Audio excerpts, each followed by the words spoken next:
Assalamualaikum warahmatullahi wabarakatuh. Apa kabar pemirsa Banjar TV dimanapun Anda berada? Semoga selalu dalam keadaan sehat walafiat. Tentunya berjumpa lagi bersama saya Miratun Nahar di Lintas Bandung Sepekan edisi Minggu 25 Oktober 2020. Serangkaian berita terpilih selama sepekan kami hadirkan untuk Anda. Inilah informasi selengkapnya untuk Anda.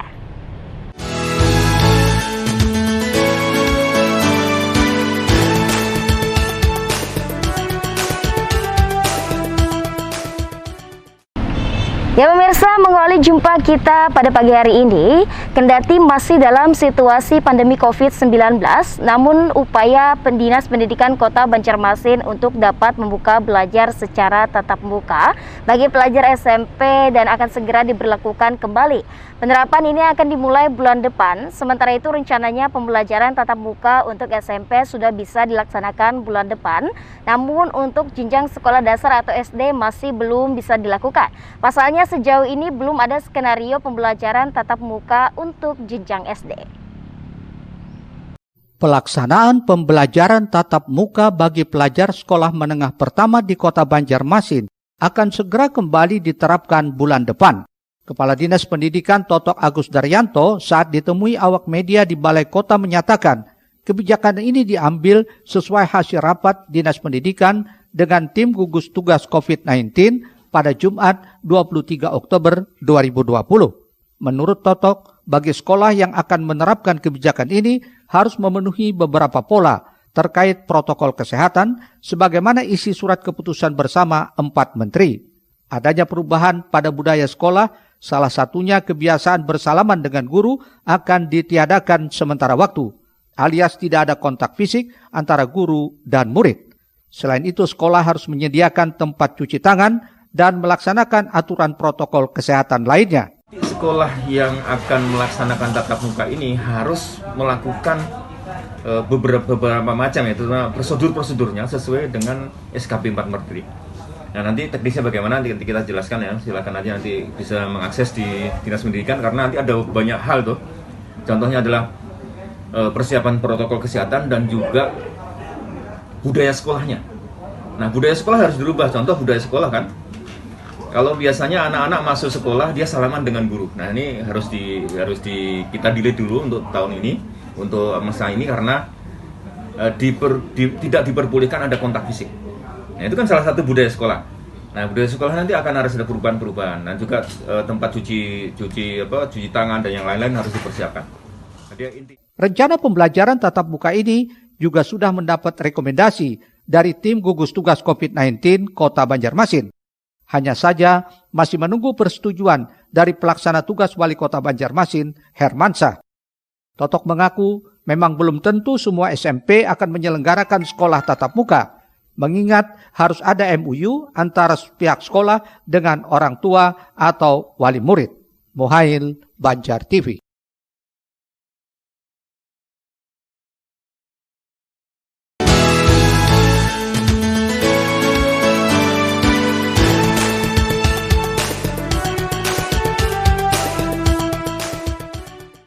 Rencananya bulan depan sekolah menengah pertama di Banjarmasin sudah diperbolehkan belajar tatap muka, namun untuk jenjang sekolah dasar masih belum bisa dilakukan.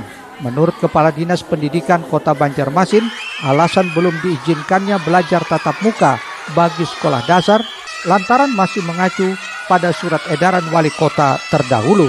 Di samping itu juga belum adanya skenario pembelajaran tatap muka di sekolah untuk jenjang sekolah dasar tersebut. Pembelajaran tatap muka tingkat SD kemungkinan besar baru akan dimulai pada tahun 2021 mendatang. Meski demikian, pada Desember mendatang akan ada beberapa sekolah dasar yang akan dijadikan pilot proyek untuk melaksanakan pembelajaran secara tatap muka di sekolah. Kemarin tadi disepakati jenjang SD akan tetap sesuai dengan surat edaran wali kota yang terdahulu, yaitu kita menyelesaikan di semester ini sampai habis. Sampai Desember habis, di awal Januari akan kita persiapkan. Tetapi tadi ada kemungkinan ada piloting untuk polanya, simulasi itu di jenjang SMP itu di bulan Desember. Jadi di bulan Desember nanti ada beberapa sekolah kita tunjuk untuk simulasi bagaimana pembelajaran tatap muka. Sementara itu, Kepala Dinas Kesehatan Kota Banjarmasin, Mahdi Riyadi, menyatakan pembelajaran tatap muka hanya direkomendasikan pada sekolah menengah pertama. Itu pun sekolah harus menerapkan protokol kesehatan yang ketat. Sedangkan untuk jenjang sekolah dasar masih belum diberikan izin, namun terkait langkah dan persiapannya sudah dilakukan saat gelaran rapat antara Dinas Pendidikan dan Dinas Kesehatan Banjarmasin terkait pembelajaran tatap muka di masa pandemi COVID-19. Yang diprioritaskan itu adalah SMP, karena wilayah Kota Banjarmasin mengatur SMP ke bawah. SD tidak kita rekomendasikan dulu, dan ini harus dilakukan simulasi lebih dahulu, dan tentunya harus ada protokol yang ketat. Salah satunya yang wajib dilaksanakan tadi, tiap sekolah itu harus menyediakan sarana cuci tangan. Muhail, Banjar TV. Berikutnya, pemirsa, Dinas Pendidikan dan Kebudayaan Kalsel memberikan lampu hijau bagi proses praktek siswa SMK untuk tatap muka di sekolah. Namun dibatasi hanya 5 orang per hari, sedang untuk pembelajaran teori masih dilakukan secara daring. Sementara itu, Ketua Komisi 4 DPRD Banjarmasin sarankan pemerintah apabila akan memberlakukan pembelajaran tatap muka dilakukan dengan menggunakan sistem shift, yakni menjadi beberapa sesi. Kalsel memang sudah lepas dari zona merah COVID-19, namun Dinas Pendidikan dan Kebudayaan Provinsi belum memberikan izin pembelajaran tatap muka. Alasannya masih mengacu kepada SKB 4 Menteri. Bagi Disdik Provinsi, tidak mau ambil risiko karena takut akan menjadi klaster baru. Disdik hanya memperkenankan jika di satu kabupaten kota sudah dinyatakan zona hijau oleh tim gugus tugas. Hal ini berbanding dengan proses praktek bagi siswa SMK yang diharuskan langsung menggunakan peralatan seperti mesin dan lainnya yang diperkenankan untuk sekolah tatap muka. Kepala Dinas Pendidikan dan Kebudayaan Kalsel Yusuf Effendi menyatakan siswa dipersilakan ke sekolah tapi hanya untuk satu rombel secara bergantian atau dengan shift, hanya 5 orang per hari, dengan maksud supaya bisa menjaga anak jangan sampai terpapar COVID-19. Nah, kalau terkait praktek itu dimungkinkan, tapi kami syarat, ada 2 hal syarat kita. Yang pertama, anak-anak kita dalam konteks praktek itu memang menggunakan peralatan mesin. Nah, peralatan mesin, namanya kan menggunakan peralatan mesin di rumah itu dengan daring. Nah, tapi kalau menggunakan peralatan dan mesin, silakan. Tetapi kita hanya memperkenankan satu rombel itu secara bergantian atau dengan shift itu hanya 5 orang. Jadi 5 orang. Nah, hari ini, besok 5 orang lagi. Apa itu maksudnya? Supaya kita bisa juga menjaga jangan sampai anak-anak kita terpapar ataupun anak-anak kita misalnya atau sekolah bisa dikatakan nanti menjadi klaster baru penyebaran COVID. Kapan Pak memungkinkan turun yang 5 orang praktek itu Pak? Praktek bisa saja. Kalau Mas Nadiem, Mas Mendikbud katakan seluruh zona boleh. Boleh. Nah, tapi kita tidak memperkenankan seluruh anak turun untuk praktek. Salah satu pertimbangannya karena pelajar SMK tidak saja menguasai ilmu pengetahuan dan teknologi, tapi ukurannya seorang anak SMK harus terampil dengan program keahliannya sendiri. Iko Anggoro, Banjar TV.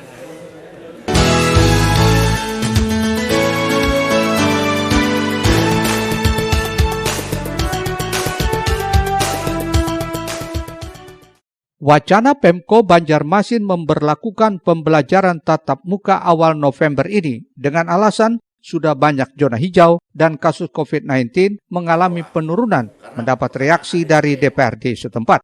Ketua Komisi 4 DPRD Banjarmasin, Mat Nur Ali menyatakan data yang diperoleh Dinas Kesehatan akhir-akhir ini angka penyebaran COVID-19 di Banjarmasin mulai melandai. Pemko Banjarmasin telah melaksanakan penanggulangan dan pencegahan penyebaran COVID-19 dengan sangat baik. Protokol kesehatan yang disampaikan ke masyarakat cukup dipatuhi warga. Pihaknya memberikan apresiasi kepada Pemko terkait penerapan prokes karena hal tersebut dinilai efektif. Patnur menyarankan jika Pemko akan memberlakukan pembelajaran tatap muka bagi siswa, sebaiknya dilakukan dengan menggunakan sistem shift dan pembelajaran dibagi menjadi beberapa sesi. Jadi tidak akan terjadi kerumunan, pembelajaran cara bergantian, tapi dengan materi pembelajaran yang sama. Kita kaitkan dengan zona hijau, ya saya rasa mungkin ini salah satu bahan pertimbangan. Relasi pertama, saya juga menyarankan bahwa itu kalau bisa jangan full ya. Kalau memang itu terrealisasikan juga ya, artinya 50% atau bikin shift mereka. Nah, jadi bikinkan shift sehingga dengan pelajaran sama hari ini, besok juga pelajaran sama dengan hari ini. Nah, karena saya memikirkan seperti ini, saya tidak menjamin bahwa dengan adanya pembelajaran tatap muka ini itu akan bisa menimbulkan nanti bisa klaster baru. Risna, Banjar TV. Informasi lainnya, Dinas Pendidikan dan Kebudayaan Provinsi Kalimantan Selatan terus berupaya meningkatkan kesejahteraan guru dan tenaga kependidikan non-PNS minimum mendekati UMP Provinsi atau sekitar 2,5 juta rupiah. Namun hal itu akan melihat kemampuan APBD di samping mendorong sertifikasi bagi para ASN.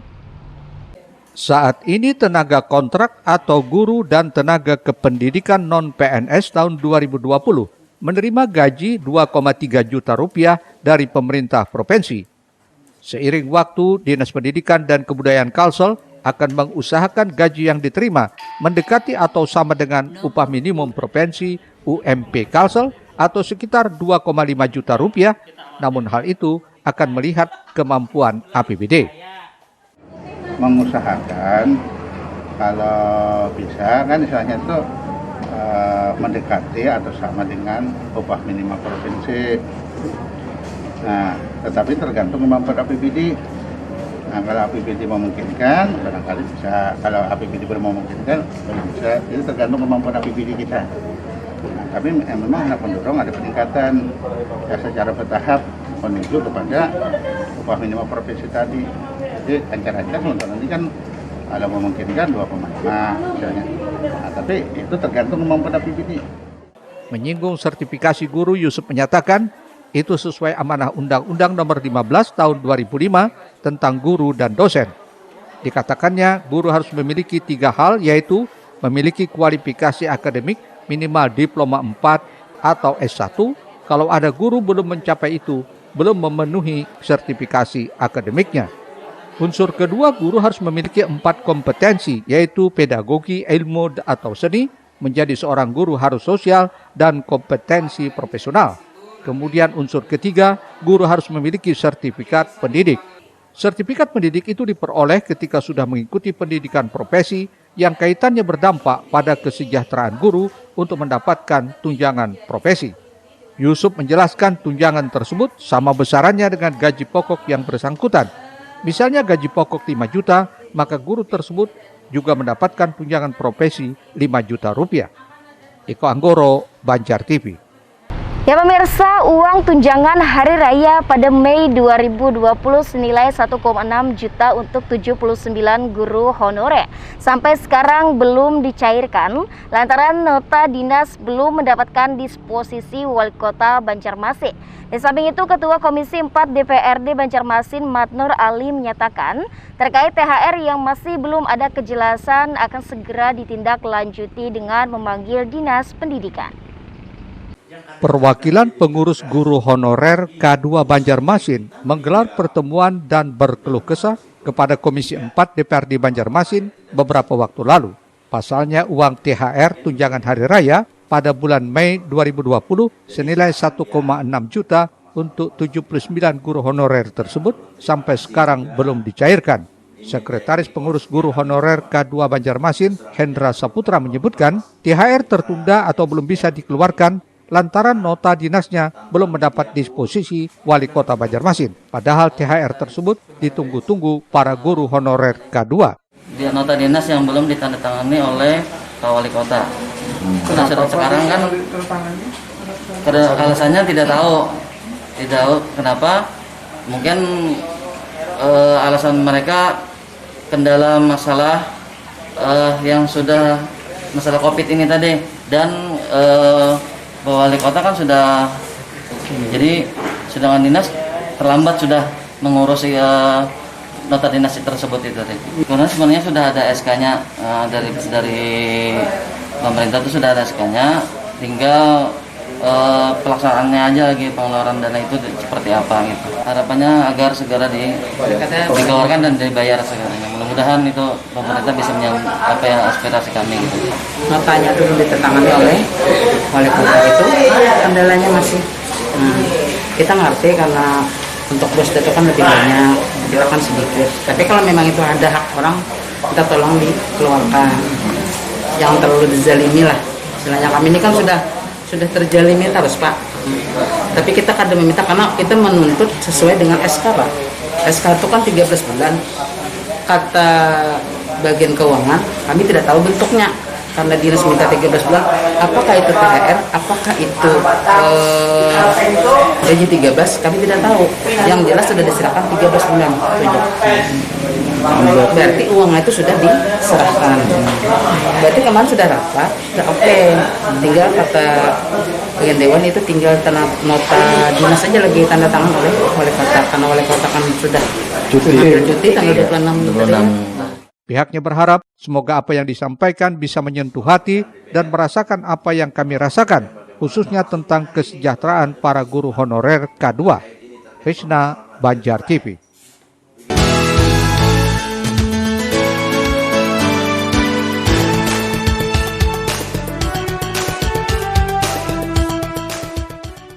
Ketua Komisi 4 DPRD Banjarmasin, Mat Nur Ari menyatakan terkait THR tersebut yang masih belum ada kejelasan akan segera menindaklanjutinya. Dengan alasan wali kota cuti lebaran sudah beberapa bulan lalu, tapi untuk pencairan THR belum ada. Hal inilah yang Ketua Komisi 4 DPRD Banjarmasin, Mat Nur, tanyakan kepada dinas terkait. Menurutnya THR bagi guru honorer K2 tersebut telah sesuai dengan SK wali kota, jadi sebenarnya tinggal pelaksanaannya saja.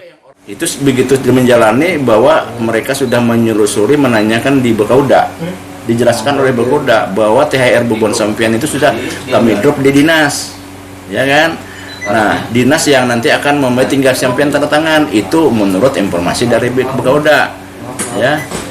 Konfirmasi di dinas pendidikan sampai sekarang bahwa belum terselesaikan alasannya karena nota dinasnya tidak ada.